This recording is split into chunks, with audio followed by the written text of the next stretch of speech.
Buenas tardes, mi nombre es Angie Caterín Castillo, soy estudiante de Ingeniería de Alimentos del curso de cromatografía y hoy vamos a hablar sobre cromatografía plana y de columna. Comparación de las técnicas cromatográficas, cromatografía plana o de capa fina. Esta es una técnica de separación de mezclas basada en una distribución diferencial de los componentes de una mezcla entre la fase estacionaria y una fase móvil, mientras que en la cromatografía de columna es una técnica de separación utilizada para purificar compuestos químicos a partir de mezclas basándose en la diferencia de absorción de los componentes de una fase estacionaria mientras se mueven a través de una columna. El tipo de fase móvil para la cromatografía de capa fina es típicamente un disolvente líquido. En la cromatografía de columna es el fluido que transporta los componentes de la mezcla a través de la fase estacionaria. Este puede ser un líquido o un gas. El tipo de fase estacionaria para la cromatografía de capa fina, la fase estacionaria es una delgada capa de material absorbente, generalmente es el de silicio o aluminio. Para la cromatografía de columna es un material que permanece inmóvil dentro de una columna y juega un papel crucial en el proceso de separación de los componentes de una mezcla. Este puede ser sólido, líquido o materiales especializados. Ejemplos de la fase estacionaria está el gel de silicio y para la cromatografía de columna está el gel de silicio o dióxido de silicio.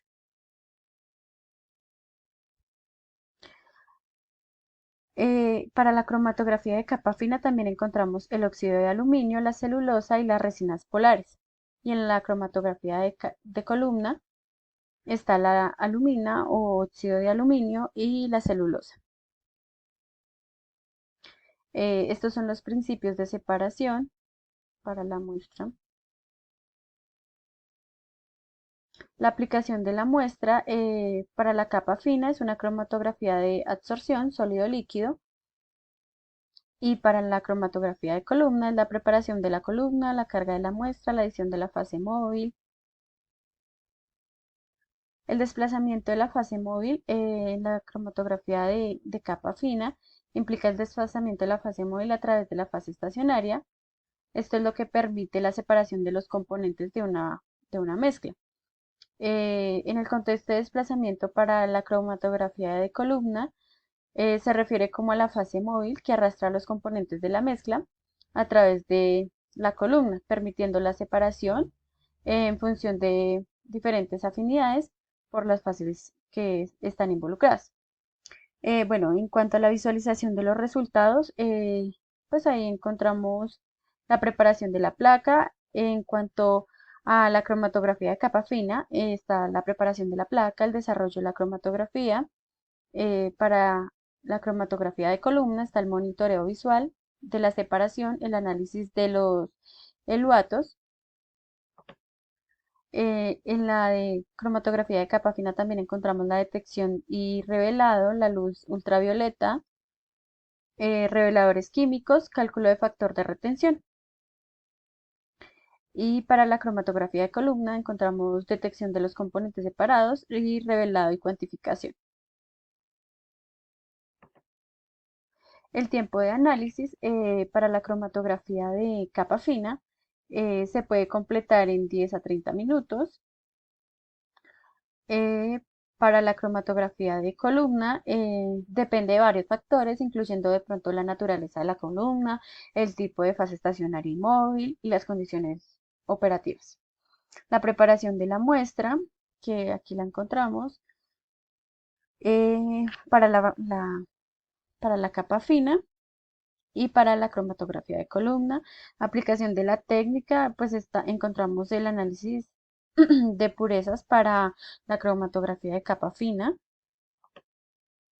También encontramos la identificación de compuestos, el seguimiento de reacciones químicas, el análisis de compuestos orgánicos, el control de la calidad. Para la cromatografía de columna podemos encontrar purificación de los compuestos químicos, el análisis químico, la biotecnología, la medicina y la farmacia, la investigación ambiental. Bueno, ahora veremos el cálculo de interpretación de datos cromatográficos. Entonces aquí encontramos que los datos del TLC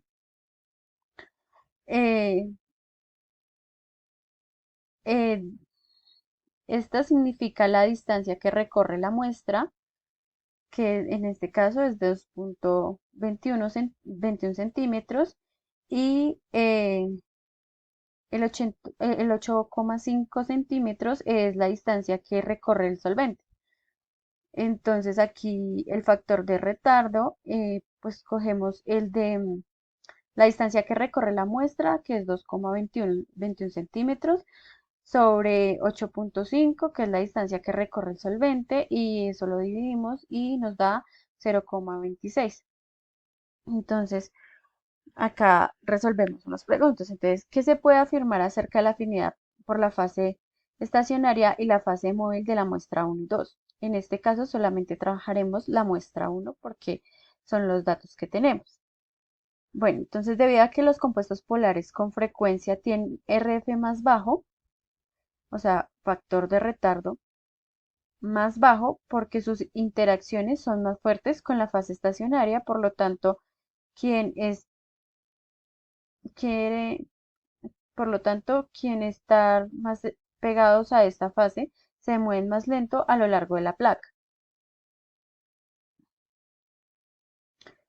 En la segunda nos dice, con base en la naturaleza del solvente polar, medianamente o no polar, y la afinidad de la fase móvil o estacionaria, ¿qué se puede afirmar acerca de la naturaleza de las moléculas presentes en la muestra 1 y 2? Justifique la respuesta. Bueno, es un compuesto polar. Esa muestra 1 tiene una naturaleza que tiende a ser más polar porque tiene una mayor afinidad por la fase estacionaria. El método permite la separación de los componentes de manera eficiente. No hay una buena separación. Bueno, si en la respuesta anterior usted encuentra que el método no permite separar los compuestos de manera eficiente, proponga un cambio de la fase estacionaria a fase móvil para mejorar la separación. Justifique su respuesta. Hay que aumentar la cantidad de hexano, que es apolar, porque si se queda por debajo significa que es muy polar y es muy afín a la fase estacionaria. Necesito moverlo un poco más con el solvente, cambio en la proporción de los solventes. Bueno, aquí vemos el cálculo de interpretación de datos. Esta es la imagen de la simulación.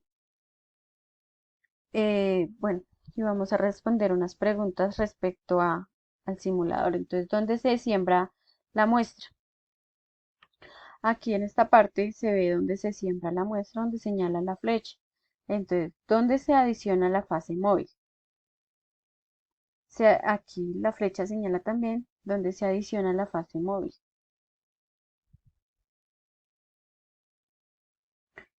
Em, ¿Cuál es la fase estacionaria y cómo se llama? Esta es la fase estacionaria.